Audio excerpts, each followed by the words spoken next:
আমি মাননীয় প্রধানমন্ত্রীকে আন্তরিকভাবে কৃতজ্ঞতা এবং ধন্যবাদ জানাচ্ছি যে অসাধারণ একটি কর্মযজ্ঞ তিনি শুরু করেছেন। বিসমিল্লাহির রহমানির রহিম। আজকের এই অসাধারণ নজিরবিহীন একটি অনুষ্ঠানের জন্যে আমি প্রথমে আন্তরিকভাবে কৃতজ্ঞতা এবং ধন্যবাদ জানাতে চাই আমাদের রাষ্ট্রের নতুন নায়ক, যিনি আমাদের নতুন করে পথ চলার অনুপ্রেরণা দিচ্ছেন, আমাদের প্রধানমন্ত্রী মাননীয় জনাব তারেক রহমান সাহেবকে। আমি আজকে এখানে বক্তব্য রাখতে হবে এই জন্য প্রস্তুত ছিলাম না, কিন্তু অভূতপূর্ব এই অনুষ্ঠানে আমি সত্যি অভিভূত। আজকে প্রথমবারের মতো আমি দেখলাম যে আমরা যেগুলো চিন্তা করতাম, যেগুলো ভাবতাম, সেটা এখন বাস্তবায়িত হতে চলেছে। বিশেষ করে নির্বাচনের পূর্বে আমরা আমাদের নিজস্ব এলাকায় গিয়ে যে সমস্ত প্রতিশ্রুতিগুলো দিয়েছি, সেই প্রতিশ্রুতিগুলো 1 মাসের মধ্যেই যে বাস্তবায়িত হতে পারে, এটা আমাদের অনেকের মনের মধ্যে বোধহয় সংশয় ছিল।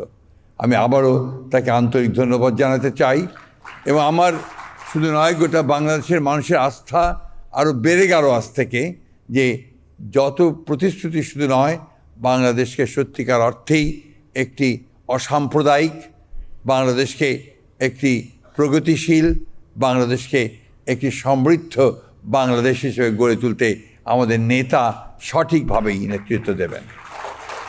দেশনেত্রী বেগম খালেদা জিয়া প্রায়ই একটা কথা বলতেন, যখনই আমরা বিভিন্ন ধর্মের নেতৃবর্গের সঙ্গে মিলিত হতাম গুলশান কার্যালয়ে, তিনি সবসময় একটা কথা বলতেন যে আপনারা কেউ নিজেদেরকে সংখ্যালঘু ভাববেন না। বাংলাদেশ একটা হচ্ছে অসাম্প্রদায়িক দেশ, এখানে সবাই সমান এবং সকলের সমান অধিকার রয়েছে সংবিধানে। সেই সংবিধানকে সামনে রেখে আমাদের সামনের দিকে এগিয়ে যেতে হবে এবং যে পরিবর্তনগুলো আসবে, সেই পরিবর্তনগুলোকে যেন আমরা বাস্তবায়িত করতে পারি, সেই দিকে লক্ষ্য রাখতে হবে। আর একটা কথা আমাদের সবসময় মনে রাখতে হবে, 1971 সালে স্বাধীনতা যুদ্ধ আমরা করেছিলাম। হিন্দু, মুসলমান, বৌদ্ধ, খ্রিস্টান সবাই একসাথে একযোগে আমরা যেন আমাদের স্বাধীনতা ঘোষক শহীদ প্রেসিডেন্ট জিয়া রহমানের সেই স্বপ্নকে আমরা যেন বাস্তবায়িত করতে পারি। আবার সব শেষে আমি মাননীয় প্রধানমন্ত্রীকে আন্তরিকভাবে কৃতজ্ঞতা এবং ধন্যবাদ জানাচ্ছি যে অসাধারণ একটি কর্মযজ্ঞ তিনি শুরু করেছেন এবং আমরা সবাই বিশ্বাস করি এই কর্মযজ্ঞে তিনি সফল হবেন।